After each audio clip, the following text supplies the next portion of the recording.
The way how Iranians are handling the conflict is driving American and Israelis crazy because they are not giving any concession. After the close of Strait of Hormuz, they become more determined to win this war, which means humiliating the Islamic Republic. The United States has not included, has not respected, has not paid enough attention to the interest of its own allies in the region. Having troops on the ground, this will take the conflict to another scale. Hello and welcome to MEELive. I'm Tamara Hemani, and today is Monday, March 30th. As markets opened, US President Trump tweeted that the country was in serious discussions with a new and more reasonable regime to end military operations in Iran. The president said that great progress has been made, but warned that if they failed to reach a deal, the US would completely obliterate Iran's electric generating plants, oil wells, potentially their water desalination plants, and Karg Island, Iran's main oil export terminal. Over the weekend, the foreign ministers of Pakistan, Saudi Arabia, Turkey, and Egypt met in Islamabad to boost diplomatic efforts to end the war. The countries have reportedly been passing messages between the US and Iran, and Pakistan plans to host direct meetings between the two countries soon, according to their foreign minister. Yet this did not stop events escalating further in recent days. Israel has attacked steel factories, power plants, and a water reservoir in Iran, prompting Iran to retaliate by attacking aluminium plants in the United Arab Emirates and Bahrain, as well as a power plant in Kuwait. The Houthis, an armed group allied with Iran in Yemen, also entered the war for the first time, firing missiles at Israel. Should they choose to fire at shipping that passes through the Red Sea, as they did during the Gaza war, oil prices could climb even higher. Crude prices are currently at $116 a barrel, roughly a 60% increase from before the war, as Iran's effective control over the Strait of Hormuz has seen only a small number of pre-approved vessels allowed through. To force Iran to reopen the strait, the US has considered a range of options, including a ground offensive in southern Iran, seizing islands surrounding the strait,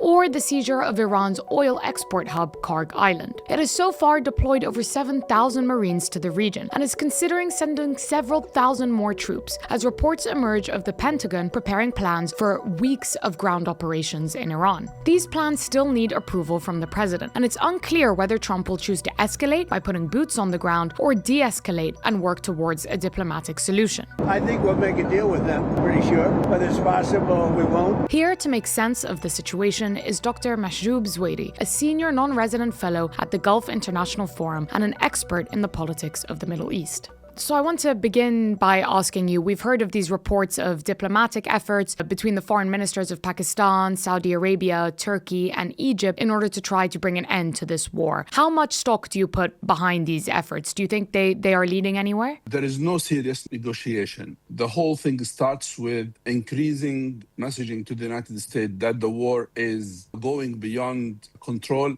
and the United States should do something. So I think those countries, they are the neighboring of Iran, in addition to Saudi Arabia, which is part of GCC. They conveyed the message to the Americans. The Americans said, okay, fine, these are our demands. And they put a condition, they want to talk with Mohammed Bakr Qalibaf, the Speaker of the Parliament.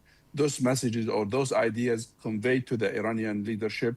Of course, Iranian leadership is underground. No one can know where are they, how they contact them. Of course, they may have received something, I would say, an ideas, but not necessarily a very straightforward proposal with ideas, with incentives at all. Trump is interested in these kind of initiatives. He deals with them as a political show, because they give him a platform and presents himself as someone who's calling for peace. I think the Americans so far are not sincere. I think there are voices within the administration wants the war to continue with the pressure of Netanyahu because they believe Iran has embarrassed the United States with what has happened to the Strait of Hormuz. We've seen US President Trump, just in a Truth Social post today, threaten more attacks on Iran's infrastructure. We've seen growing attacks on economic infrastructure in the past weekend. Do you see this war escalating both in Iran and in the Gulf to target more of that vital economic infrastructure? This kind of targeting is complicating the whole conflict because basically they take it from the main reason or justification, which is regime change or weaken the regime to destroying the country as a whole in Iran.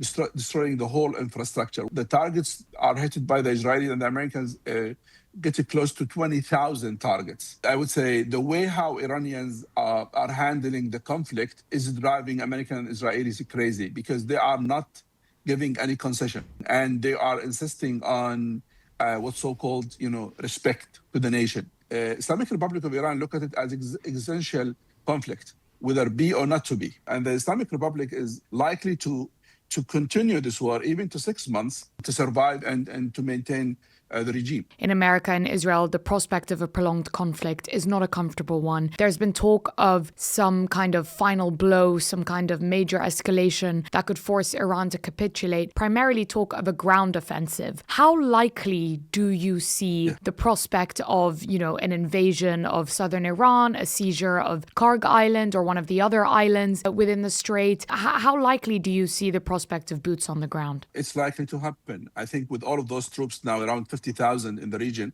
just in the last 2 weeks, the number grows from 40,000 to around 50,000.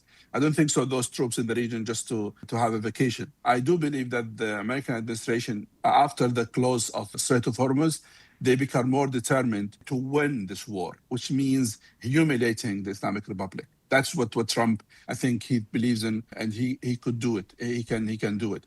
And based on that, I think the Karg Island is one option. Trying to open Hormuz using the force, that's another option. Troops on the eastern part of Iran, which I think it's also likely. But considering all of this, having troops on the ground, this will take the conflict to another scale, which to me is very scary, because Iran has already sent different messages and very strong messages that if there is another phase which includes forces on the ground, Iran will attack the eastern part of Saudi Arabia, which includes Aramco, will attack Kuwait and all oil facility, Fujairah, and the real activation of Red Sea and Bab el-Mandeb. So basically, we are moving to a very dangerous scenario.